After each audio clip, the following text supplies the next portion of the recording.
Good evening, fellow creeps, and welcome to another episode here on Creepy with Coffee. I'm Kim, your storyteller. Well, for tonight's story, it's something new, refreshing to me even, is because I've never really heard about stories that happen to this place. I've never really come across story that is from airport.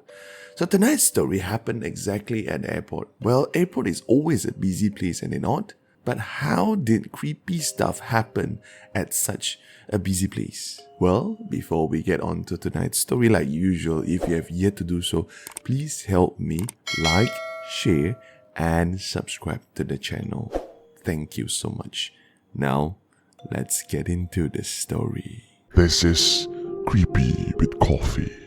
The person who wrote this story worked at an information counter in the airport. She did not say which airport. Let's just let that remain a mystery. And this incident happened in early August 2020.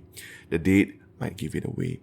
As everyone knows, ever since the Movement Control Order (MCO) in Malaysia began on March 18, 2020 due to the COVID outbreak, the airport had been unusually quiet. Most shops were closed and only essential staff were seen around daily. When domestic flights finally resumed, people slowly started returning to the airport. Because the shops had been closed for such a long time, management introduced a new rule. Any staff who wished to enter their respective shops had to first come to the information counter to record their presence in a logbook. This was meant to prevent theft or unauthorized access to any of the premises. For your information, the information counter I work at only operates from 7:30 a.m. to midnight ever since the MCO. It's completely closed after 12 a.m. until the next morning. So you have to remember the time. Only operates 7:30 a.m. to midnight. Midnight until the next morning, it's closed. Nobody else is there. Now, on the day of the incident, one of a new shop staff, let's call her Nisa, came to the counter at around 6 a.m. She wanted to ask what procedure she should follow to enter the shop early that morning to do stock tag. When Nisa arrived, she claimed she spoke to a female staff at the counter who told her there was no need to record anything. Then she could go straight to her shop. So Nisa did just that. Female staff. Later that morning, one of the security guards on duty noticed someone inside the shop, so went to check. That is when he found Nisa inside. So he asked Nisa whether he had recorded her presence in the logbook. So Nisa said, no, because there is an akka in front at the information counter told me no need. The security guard obviously was confused and he insisted that she go back to the counter to register properly. When Nisa returned to the counter, Aisha, one of my colleagues, was on duty at that time. And Nisa explained what happened. That she had come earlier at around 6 a.m. was told by a female staff in a red headscarf that she didn't need to do anything. No registration, no writing down information, nothing at all. Aisha looked confused. She then told Nisa that were only 3 staff assigned to the counter that morning. 2 men and Aisha herself. And none of them wore a red headscarf. Aisha asked again to confirm if Nisa might have mistaken someone else. But Nisa said she was absolutely certain.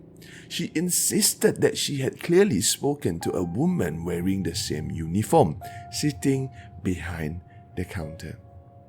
And Aisha said something that froze Nisa. She told her, this counter doesn't open until 7:30 a.m. It's locked after midnight. Nisa went silent.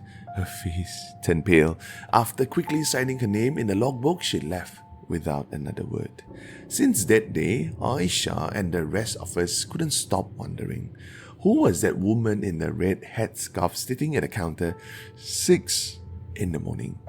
The counter lights were off. Shutters were down and no one should have been there.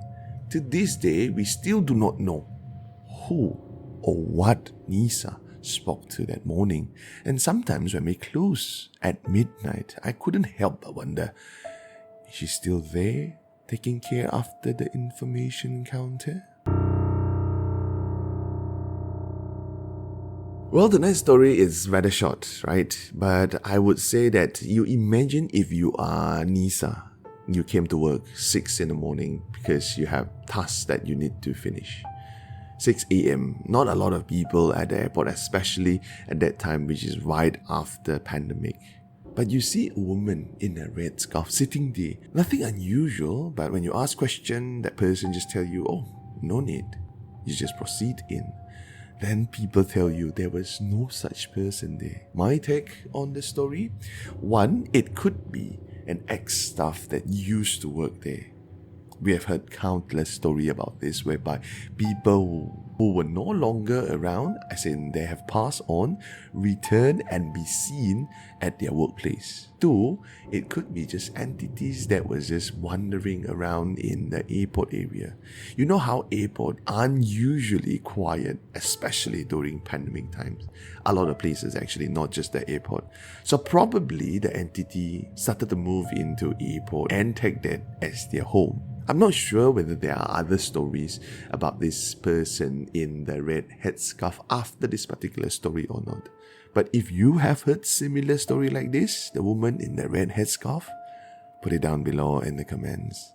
Well, that is one final episode for this week. Next week, I won't be uploading any, but right after that, I'll be coming back with more creepy stories. Until then, good night.